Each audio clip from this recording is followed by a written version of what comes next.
Hi, I'm Ami Devereaux. If you ever walk into a bookstore, or maybe these days more easily go onto Amazon and do a search for business books, you're going to notice a trend. Many of the most popular business books are written by high-powered executives or people studying high-powered executives who have had massively successful businesses. These are people who have become incredibly wealthy or have had massive acquisitions of their companies or whose companies are earning money hand over fist, like Steve Jobs or Jeff Bezos, and so forth. You might get the idea from all the people buying these books, and actually you might have the idea when you buy these books, that if you read stories about people who have been super successful, you're more likely to figure out what it took to be successful. But this actually overlooks a huge cognitive bias that we're all guilty of. Not just all of us in business, but all of us probably in the world. We tend to think that if we see a huge success or we see somebody who survived a horrible experience, or we have a particular piece of data that looks incredibly successful, that we can somehow discern what made that successful. So when you read a book by Jim Collins, Good to Great, he makes the argument that he has identified all of the attributes that made the companies that he calls great successful. And if you read autobiographies or biographies of very successful people, you could get the idea that what those people did is what made them successful. That discounts an awful lot of what we don't know. For example, we never know the role of luck. We never know the role of timing.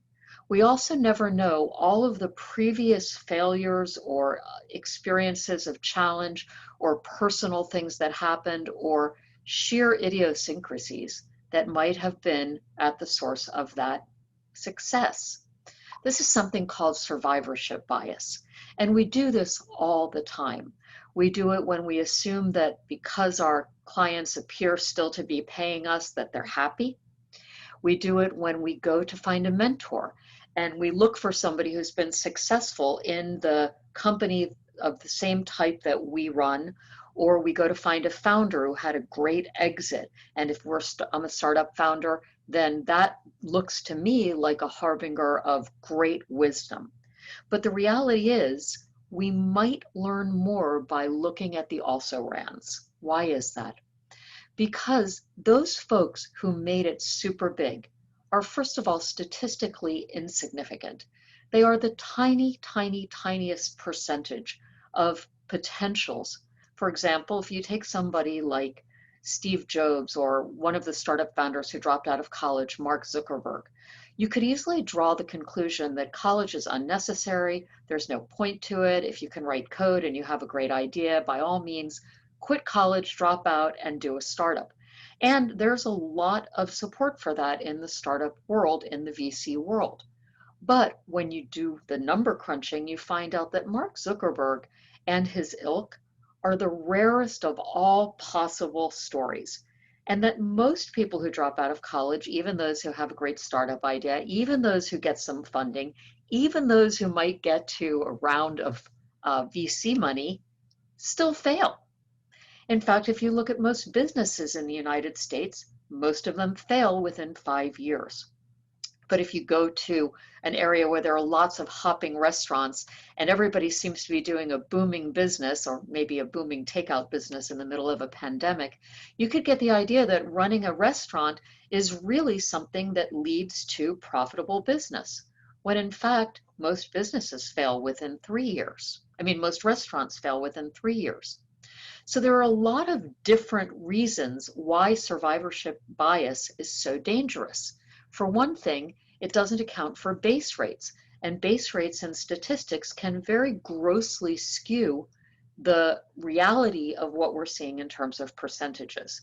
I'm not going to talk about that, but if you go Google search base rates, you can see the math that explains why that doesn't make sense. It's why 98% cure rate for coronavirus isn't great news. That 2% means something you don't realize it means.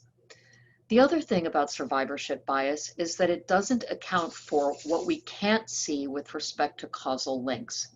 There's a very famous story of this in World War II when they were trying to figure out how to harden planes and make sure they came back from the war.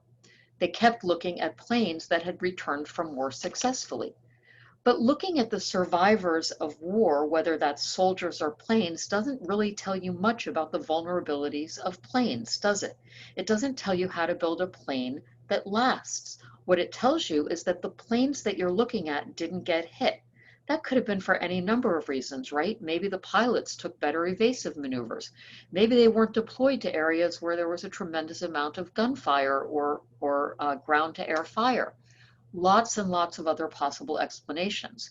You would do better to look at the planes that were shot down. That's hard to do when they're shot down over enemy territory. If you're looking for a mentor, it's obvious that you might go look for somebody who's been successful doing what you're doing, but that doesn't account for how they got that success. So there's lots and lots and lots of different layers to the problematic aspect of survivorship bias. In my own business, I see this all the time with my startup clients because when they're looking to hire senior executives, they typically go looking to hire from the famous acquired startups, those technology companies that have made the most money or had the biggest exits. Of course, what it doesn't tell you is, did those people have anything to do with that accomplishment? Or were they sort of bystanders? Were they passengers on the rocket ship? That's the piece you just don't know. What this tells you is that you need to investigate way more deeply.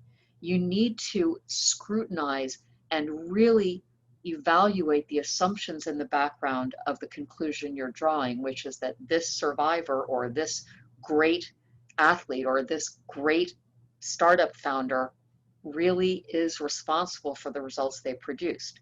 Because ultimately, if you look at the actual story of any individual company and you could put yourself in the moment as decisions were being made, those decisions were made without any idea how they would turn out.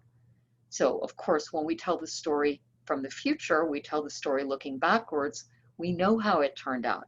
So we can take credit for having made those decisions with all kinds of knowledge that in reality, we probably didn't have when we made those decisions. I'm Ami Devereaux. I hope this has been useful. I'll be writing about this in more depth in my coming newsletter, so please subscribe. Also, if you look underneath the video, you can subscribe to my YouTube channel and see other videos I've done.